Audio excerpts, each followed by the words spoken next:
Šajā brīdī mēs ieklausīsimies šodienas lozungā no jaunās derības. Tie ir vārdi no apustuļa Pāvila pirmās vēstules korintiešiem, 10. nodaļas, kur 13. pantā apustulis raksta: Dievs ir uzticams. Viņš nepieļaus, ka jūs tiekat pārbaudīti pāri tam, cik spējat nest. Viņš arī rādīs ceļu, kā iziet no pārbaudījuma, dodams spēju jums to panest.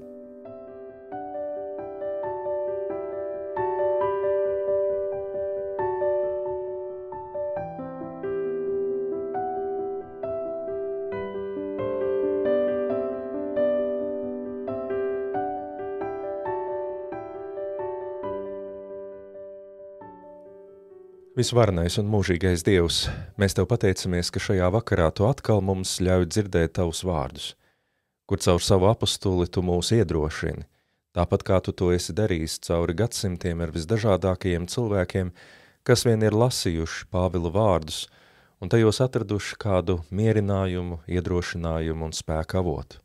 Apostulis raksta, ka mums dzīvē ir dažādi pārbaudījumi, un tomēr Tu, kungs, to visu pārredzi un zini.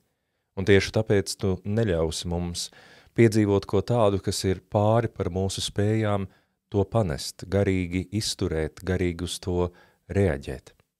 Jā, kungs, nevienmēr pārbaudījumi beidzas gluži tā, kā mēs to esam iedomājušies. Un tomēr Tu mums vienmēr līdzi visam, kas mūsu dzīvē notiek, dod arī savu žēlastību, kas palīdz tajā visā pastāvēt un nepazaudēt saikni ar Tevi. Un tur, kur mēs esam ar Tevi saistīti, kur mēs ejam cauri savai dzīvei, turoties pie Tavas rokas. Tur mēs piedzīvojam, ka Tu pats mūs neparastos veidos vadi un atbalsti. Jā, tur vēl ar vienu paliek mūsu iekšējā cīņa, kā pret to visu attiekties, kā to izturēt, kā saprast, kad sekošana Tev nevienmēr šajā grēkā kritušajā pasaulē nozīmē vieglu un vienkāršu dzīvi. Un tomēr, kungs, par spīti visām grūtībām, sāpēm, smagumiem, mēs nejūtamies pamesti un atstāti, jo mēs vienmēr zinām, kur mēs varam meklēt Tavu klātbūtni un Tavu atbalstu. Un tas atkal ir Tavs vārds, un tas ir šis mirklis, kurā mēs lūkšanā nostājamies Tavā priekšā caur to garu, ko Tu mums esi devis. Garu, kas liek mums saukt Abba, Tēvs, kas ļauj mums uzrunāt Tevi tā, it kā Tu būtu tik tuvu, ka Tu labāk par mums pašiem saprast un saproti to, kas mūsos notiek. Tā mēs nākam arī šovakar pie Tevis. Nevis ar sajūtu, ka mums tagad ir nezi kas Tev jāizstāst un kaut kādā veidā jāpierāda, bet ar sajūtu, ka Tu taču redzi un zini mūsu dzīves. Tu redzi mūsu priecīgās, bet arī bēdīgās mūsu dzīves daļas. Tu zini, kas ir mūsu šī mirkļa pārbaudījumi, un Tu arī zini, ka dažādiem cilvēkiem dažādos brīžos pārbaudījums smagums ir atšķirīgs. Varbūt kādam no mums šis ir kā reizi gaišs dzīves mirklis, kādam citam varbūt tiešām tieši šī diena liekas kā ļoti dziļa, tumša bedra, bet mēs nākam visi pie Tevis, un tāpēc mēs katru dienu Tevi lūdzam un mācamies ar Tevi sarunāties, lai ne tikai tajos priecīgajos vai gludajos dzīves mirkļos, bet arī tajos grūtajos, smagajos, sarežģītajos mēs zinātu ceļu, mēs zinātu veidu, kā mēs varam Tev tuvoties, un lai mēs saprastu un piedzīvotu tīri praktiskā veidā, ka visu mums var atņemt un visu var apšaubīt, bet Tava klātbūtne paliek, jo Tu esi mūs radījis, vēl vairāk Tu esi mūs atpestījis un Tu esi mūs svētījis ar savu klātbūtni svētajā garā. Mēs ticam, kungs, ka Tu redzi mūsu dzīvi arī tagad, Tu redzi, kāda ir bijuši šī diena, Tu redzi, kādas ir mūsu sajūtas un mūsu domas, Tu redzi, kas mums izdodas un kas mums neizdodas. Un mēs apzināmies, kungs, ka tajā visā mēs nekādi nevaram iztikt bez Tavas žēlastības un palīdzības. Lai cik attīstīts būtu mūsu spēks un domas, lai cik mēs būtu jau kaut ko iemācījušies un ticībā būtu stipri, vienmēr var nākt kas tāds, kas liekas pāri jebkam, ko mēs spējam izturēt.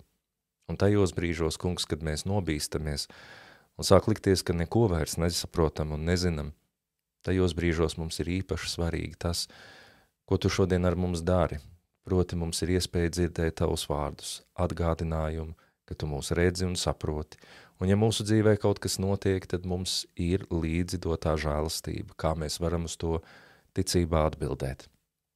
Tikai ļauj mums to ieraudzīt, ļauj mums šo ceļu saprast, satvert, lai mēs patiešām rīkojamies tā, kā tu to gribi. Un lai mēs arī cauri visiem mūsu dzīves līkločiem izejam kā tādi, kas esam daudz ko iemācījušies, sapratuši, bet pār visam esam piedzīvojuši, ka tu mūs patiešām neatstāji un nepamet. Mīļais Dievs, uzlūko mūsu dzīvi, uzlūko mūsu tuvo un mīļo cilvēku dzīvi, uzlūko mūsu zemi un tautu un visu šo pasauli ar savu žēlastību. Dod mieru šai naktī un ļauj celties ar apziņu, ka jā, mums varētu būt grūti un smagi, bet mums ir tavs gars, mums ir tava klātbūtne, un pateicoties tai, mūsu sirdīs ienāk jauns spēks, jauns mierinājums, cerība, dzīvība. Kungs, tu zini, kas mums ir vajadzīgs, lai mēs varētu izturēt, tāpēc mēs visu sevi atdodam tavās rokās. Dari ar mums pēc sava prāta.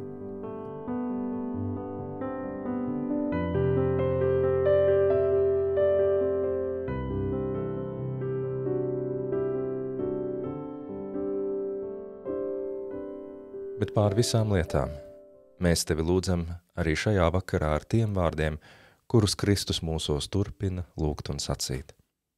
Mūsu Tēvs debesīs, svētīts, lai top tavs vārds, lai nāk tava valstība, tavs prāts, lai notiek kā debesīs, tā arī virs zemes. Mūsu dienišķo maizi dod mums šodien, un piedod mums mūsu parādus, kā arī mēs piedodam saviem parādniekiem, un neievedi mūsu kārdināšanā, bet atpestī mūs no ļauna, jo tev pieder valstība, spēks un gods mūžīgi mūžos. Āmen.